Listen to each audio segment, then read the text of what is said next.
முதலில் திரு பிரியன், கூட்டணி கிட்டத்தட்ட அதிமுக கூட்டணி ஒரு பக்கம் ஒரு இறுதி வடிவத்தை நோக்கி சென்று கொண்டிருக்கிறது. திமுக கூட்டணி இது இறுதி வடிவம் பெற்ற கூட்டணியாகத்தான் பார்க்கப்படுகிறது என்றாலும் இன்னமும் யார் பலமாக இருக்கிறார்கள், யார் பலவீனமாக இருக்கிறார்கள் என்ற கேள்வியை எழுப்பக்கூடிய ஒரு சூழல் தொடர்வது எதனால? இல்லை, அதாவது இப்போ இன்னைக்கு இருக்கிற நிலையில் ஒரு விஷயம் நமக்கு தெளிவாக தெரியுது. தமிழ்நாட்டில் 4 முறை போட்டி வரப்போகிறதுன்றது தெளிவாக தெரியுது. அதில் ஒரு கிளியரன்ஸ் இருக்குது. அதில் ஆக்சுவலாக திமுக, அதிமுக, பாஜக, அப்புறம் தாவேகா, சீமா 4 முனை போட்டி டெஃபினட்டு. சீமாவில் விட்டுருங்க, அவருக்கு கூட்டணி எதுவும் தேவையில்லை, தனியாகவே களம் காண்றார். அப்போ மற்ற 3 பேரை பற்றி தான் நம்ம பேச வேண்டியிருக்கு. அப்போ முதல்ல தாவேக்காவை பற்றி சொல்லும்போது, தாவேக்கா நீங்கள் சொன்ன மாதிரி அதிகாரத்தில் பங்கு, ஆட்சியில் பங்கு எல்லாமே சொன்னாங்க. பிரச்சனை என்னென்னா தாவேக்கா முதல்ல அதிமுக முதல்ல பாஜகவோட கூட்டணி சேராதுக்கு முன்னாடி தாவேக்காவோட ஒரு பேச்சுவார்த்தை இன்ஃபார்மலாக நடத்தினாங்க. அதில் அவங்களுக்குள்ளே யார் முதல்வர், டெப்டி துணை முதல்வர், இது சீட்டு பங்கீடுகள்லாம் பிரச்சனை வருது. அந்த சமயத்தில் பாஜக உள்ள அதிமுக பாஜக கூட்டணி வந்துருச்சு. அதுக்கப்புறம் ஏப்ரலில் நடந்த அந்த கூட்டணி ரொம்ப டல்லாக இருந்தது. எடப்பாடி பயணம்லாம் போனாரே தவிர அதோட இம்பேக்ட் ஒன்றும் கிரவுண்ட் லெவலில் வரல. தேசிய தேமு கூட்டணி அரசு, ஆட்சியில் பங்கு, இந்த மாதிரி விஷயங்கள்லாம் பேச்சு அது ஒரு கான்ட்ரவர்சியாக போயிருந்த போது தான் அமித்ஷா பாமக அன்புமணி குரூப்பை உள்ளே சேர்த்து விட்டார். அதில் கொஞ்சம் ஒரு ஆக்டிவேட் ஆச்சு அதிமுக பாஜக அணி. அதுக்கப்புறம் கொஞ்ச நாள் டல்லாக இருந்தது. தாவேக்காவோட தினகரன் பேசிகிட்டு இருந்தார்.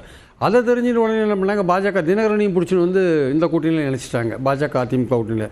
இப்போ பார்த்தீங்கன்னா தாவேக்கா அவருக்கு தெளிவாக என்ன சொல்கிறார், போன வாட்டி நட்பு சக்தி இல்லாட்டி கூட தனியாகவே களத்தை சந்திக்க தயார்னு நீங்க சொல்ற இந்த விஷயத்தை தான் செங்கோட்டையன் சொல்கிறாரா? ஆமாம், அதான் சொல்கிறார். அவர் தான் போனார், அதுதான் சொல்கிறார். அது உண்மையும் கூட. அதாவது அப்போது நட்பு சக்தி இல்லாட்டியும் கூட பரவாயில்ல, நாங்கள் தனியாகவே சந்திக்க தயார். இனிமேல் ஓபிஎஸும் அவர் கூட போகிறதுக்கான வாய்ப்புகள் கிடையாது தாவேக்காவோட. ஏன்னா பாஜகவோட பார்வை எப்படி இருக்குன்னா, ஓபிஎஸ் திமுகவுக்கும் போகக்கூடாது, தாவேக்காவுக்கும் போகக்கூடாது, என்டிஏக்கு வரணும், வராட்டி சைலண்ட்டாக வேடிக்கை பார்க்கணும் அப்படின்னு ஒரு கண்டிஷன் அவர் போட்டிருக்கு. அதனால் அப்படி இருக்கார். அவர் என்ன பண்ணுறதுன்னு தெரியாத குழப்பத்தில் இருக்கார். அது ஒரு போய்கிட்டோம். அப்போ தாவேக்காவை பொறுத்த மட்டும் இனிமேல் அவங்களுக்கு எந்த கட்சியும் வரா மாதிரியான ஒரு வாய்ப்பே இல்லை. ஸோ அவங்க முடங்கிட்டாங்கன்னு சொல்ல முடியாது. கூட்டணி இல்லாமல் தனித்தே போகிறதுக்கு அவங்க ரெடி ஆகிட்டாங்கன்ற அந்த பாயிண்டில் தான் நான் பார்க்குறேன் தாவேக்காவை. இனிமேல் நிர்பந்தத்துக்கு உள்ளாக்கப்பட்டிருக்காங்களா? ஆமாம், அவங்க கூட சேர வந்தவங்களெல்லாம் ஆளை தூக்கின்னு போயிட்டாங்க பாஜக. எப்படி தூக்கின்னு போனாலும் அவங்கக்கிட்ட எல்லா விதமான விஷயங்களும் இருக்கிறதுனால அவங்க ஈஸியாக பண்ண முடியாது. ஓகே, இப்போ அதில் தனித்திருத்தல் என்பது வேற, தனிமைப்படுத்தப்படுறது அப்படின்றது வேற. இப்போ விஜய் சந்திக்கிறது எதை? விஜய் விரும்பினார் யாராவது வந்தால் சேர்த்துக்கலான்ட்டு. இப்போது வரதை தடுத்து தள்ளின்னு போயிட்டாங்க அப்படின்னா அவர் என்ன பண்ணுவார், தனித்து நிற்க வேண்டிய கட்டாயத்துக்கு தள்ளப்பட்டிருக்கார் அவர். ஸோ அதனால் தனித்தே கிளம்புறார். அதனால் அவர் இனிமேல் அவருக்கான கூட்டணி அமையறதுக்கான வாய்ப்பில் அவர் தனித்தே இருக்கணும்னு கூட நிறைய பேர் நினைக்கலாம்.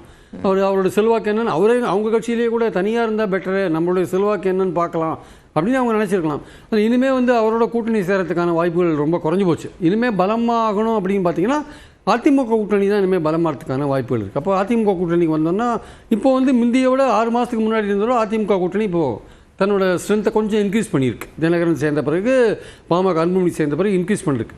ஆனால் அது இன்னும் நல்ல ஃபுல் லென்த்து ஆட்சிக்கு ஓரளவுக்கு இன்க்ரீஸ் பண்ணியிருக்காங்கன்னா பண்ணலை.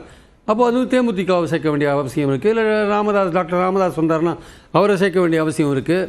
ஸோ இந்த மாதிரி விஷயங்கள்லாம் அவங்க பண்ண வேண்டிய அவசியம் இல்லை. ஓபிஎஸ்சியை என்டிஏ கூட்டணியில் சேர்க்க முடியுமானா அதுக்கு ஒரு தினகரனை சேர்த்தும் எதிர்பார்த்த பயன் கிடைக்காது. ஓபிஎஸும் சேர்த்தா தான் அந்த ஓட் பேங்கை நம்ம கொண்டு வர முடியும்னு பாஜக நினைக்கிறாங்க. ஓபிஎஸ் அங்கே உள்ள ஒரு வாரம் தெரியாது. சரி, தேமுதிக போகுமானா அவங்களும் பேச்சுவார்த்தை நடத்திட்டு இருக்காங்க. திமுகவோடையும் நடத்துகிறாங்க, இவங்களோட நடத்துகிறாங்க. அப்போ தேமுதிக அல்லது ராமதாஸ் போகிறான்னு அன்புமணி எதிர்ப்பாரு அப்படின்னு ஒரு கேள்வி இருக்கும். பாஜக நிபந்தனையாக போட்டிருக்கிறதா சொல்கிறாங்க. பட் பாஜக என்ன நினைக்கிறாங்க, பாமகவோட ஒட்டுமொத்த ஓட் பேங்க்கும் கரெக்டாக வரணும்னா 2 பேர் சேர்ந்து இருக்கணும், இல்லாட்டி அது பிளவுபட்டு போகும். அந்த ஓட் பேங்க் பிளவுபட்டு போகும். எப்படி தினகரன் ஓபிஎஸ் ஓட் பேங்க் பிளவுபட்டு இருக்கோ அந்த மாதிரி பாமக ஓட் பேங்க்கும் பிளவுபட்டு கிடக்கு ஆக்சுவலாக. அப்போ இவங்க ஒன்று சேர்ந்தால் தான் அந்த ஓட் பேங்கை நீங்கள் அறுவடை பண்ண முடியும் ஆக்சுவலாக. அது பாஜக நினைக்கிற ஒரு விஷயமா இருக்குது. ஆனால் ராமதாஸ் அங்கே போய் சேருவாரான்னா சேருவதற்கான வாய்ப்புகள் நிறையா இருக்குன்னு தான் என்னுடைய கருத்து. சேருவாரா மாட்டாரே தெரியாது. அங்கே பாஜக ரொம்ப தெளிவாக இப்போ அதிமுக கூட்டணி பலமாகணும் அப்படின்னா நீங்க சொல்ற அந்த 2 கட்சிகளும் வர வேண்டிய ஒரு தேவை இருக்கு அப்படின்றீங்க. ஆனா தேமுதிக சேர்றதுல தொகுதி பங்கீடுல சிக்கல் ஏற்படுற ஒரு சூழல் அமையுது.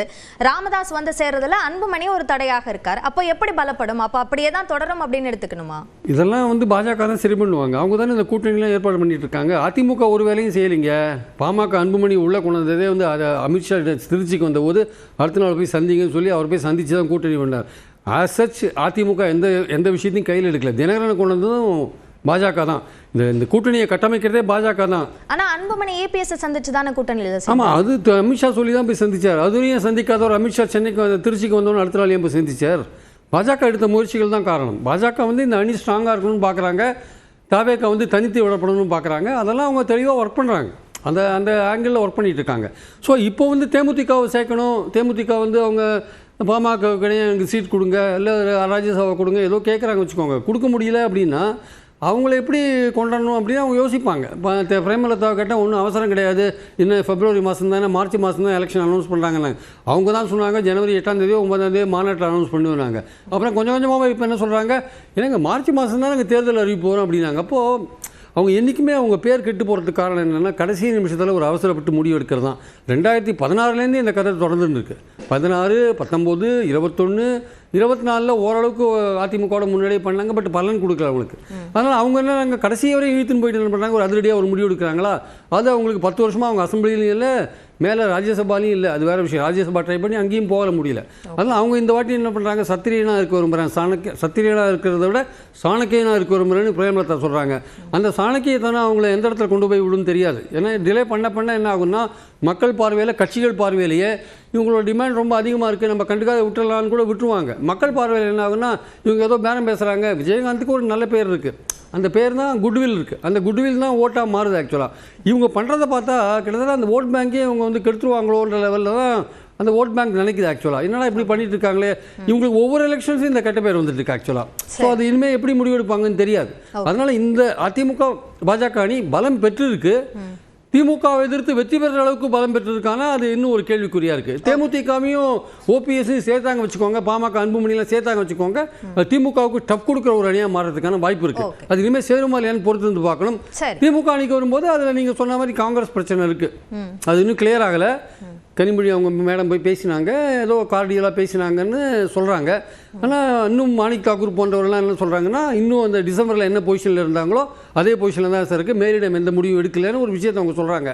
இவங்க குழு ஆரம்பித்து இவங்க பேசினா தான் நம்ம ஒரு தெளிவு பிறக்குமே தவிர, காங்கிரஸ் இன்னும் ஒரு மாதிரி ஒரு குழப்பத்தில் தான் இருக்காங்களோன்ற ஒரு எண்ணம் இருக்குது எனக்கு. ஆக்சுவலாக அவங்க கன்ஃபார்ம் ஆச்சுன்னா அந்த கூட்டணி பலமாக இருக்கும். அதில் புது கமலஹாசன் போன்ற பிளேயர்லாம் வராங்க.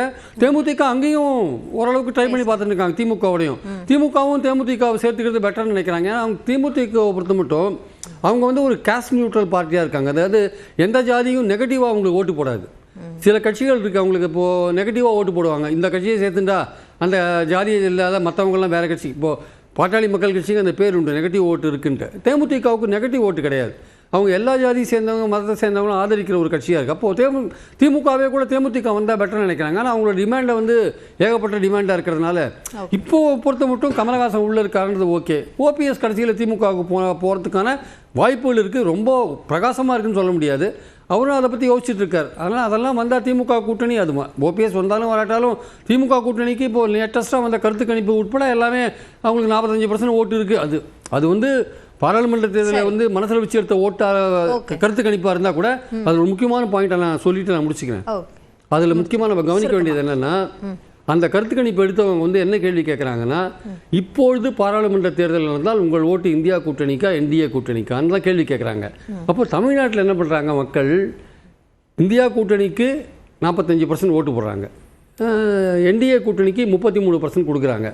அப்போ இதில் நமக்கு தெரிய வர விஷயம் என்னென்னா, பாஜக எதிர்ப்பு என்பது தமிழ்நாட்டில் பயங்கரமாக இருக்குதுன்னு தான் தெரிஞ்சுக்கணும். அது பார்லிமெண்ட் எலெக்ஷன் மனசில் வச்சு போட்ட ஓட்டு அது பயங்கரமாக இருக்குது. பாராளுமன்ற பாஜகவுக்கு எதிர்ப்பு ரொம்ப அதிகமாக இருக்குது. அதனால தான் இந்தியா கூட்டணி 45% அங்கே ஓட் பேங்க் அவங்களுக்கு வாக்குகள் விழுந்து 45% காமிக்குது. இவங்களுக்கு 33% குறைஞ்சிருக்கு. உங்களுக்கு போன வாட்டியோட கம்பேர் பண்ணும்போது திமுகவுக்கும் குறைஞ்சிருக்கு. அப்போது பாராளுமன்ற தேர்தலை மையமாக வச்சு எடுத்த அந்த கருத்து கணிப்பு தமிழ்நாட்டில் பாஜகவுக்கு ஒரு பெரிய எதிர்ப்பு இருக்குன்றதை காமிக்குது. அப்போ திமுகவுடைய ஸ்ட்ராட்டஜி தேர்தல் பிரச்சாரமே பெரும்பாலும் பாஜகவை அட்டாக் பண்ணுறது தான் இருக்குது. ஆனால் அதிமுக பாஜகவோட இருக்குது. அப்போது இந்த விஷயங்களை பார்க்கும்போது இது அசம்பிளி எலெக்ஷன் தானே, அதோட இதை கம்பேர் பண்ண முடியாதுன்னு நீங்கள் சொன்னீங்கன்னா, அதில் இன்னொன்று என்னென்னா, சரி நீங்கள் 5% ஓட்டை நீங்கள் ஆன்டி இன்குபன்சிக்கு கூட விட்டீங்கன்னா கூட அப்போவும் திமுக 40%ல் நிற்கும், அப்போ இவங்க 33% தான் இருப்பாங்க.